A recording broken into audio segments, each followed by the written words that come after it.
সলা পরামর্শকে তোমরা তখন আঁকড়ে ধরো, জোরে বলেন না সুবহানাল্লাহ। আমার নবী বলে যখন জটিল মাসালা আসবে, জটিল কিছুর ব্যাপার আসবে যেটার ব্যাপারে কোরআন স্পষ্ট উল্লেখ নাই, হাদিসে স্পষ্ট পক্ষেও বলে নাই বিপক্ষেও বলে নাই, কোরআন এটার পক্ষেও বলে নাই বিপক্ষেও বলে নাই, জটিল জটিল মাসালার ক্ষেত্রে তোমাদের দায়িত্ব হচ্ছে, আমার সাধারণ উম্মতের দায়িত্ব হচ্ছে তুসাবিরুনাল ফুকাহা ওয়াল আবিদিন, ফুকাহায়ে কেরাম ইমাম আবু হানিফার মতো, ইমাম শাফির মতো, ইমাম আহমদের মতো, ইমাম আহমদ ইবনে হাম্বল, ইমাম মালিকের মতো, ইমাম শাফির মতো ফুকাহায়ে কেরামদেরকে তাদের গবেষণাকৃত রায়কে ফলো করবে, তাদের পরামর্শ গ্রহণ করবে। ঠিক কার দিয়ে বলা যাবে কি সুবহানাল্লাহ। এই হাদিস আজ থেকে 1100 বছর আগের কিতাব ইমাম তাবরানী তার আল মুজামুল আওসাতের 1618 নম্বর হাদিস বর্ণনা করেছে।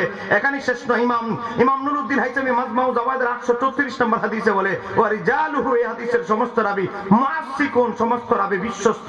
ইমাম জালালউদ্দিন সুয়ুতী বলে মিফতাহুল জান্নাত কিতাবের ভিতরে 57 পৃষ্ঠায় 3 নম্বর হাদিসে বিসানাদিন সহিহ, হাদিসটার সনদ সহিহ সহিহ সহিহ, জোরে বলেন না মারহাবা। একটু মহব্বতে বলেন আল্লাহুম্মা সাল্লি আলা সাইয়্যিদিনা মাওলানা মুহাম্মাদ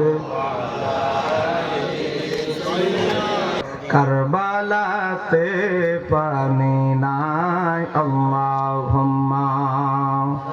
মাশাআল্লাহ, জোরে হবে, আধা ঘন্টা আর বসেন মহব্বতে। মা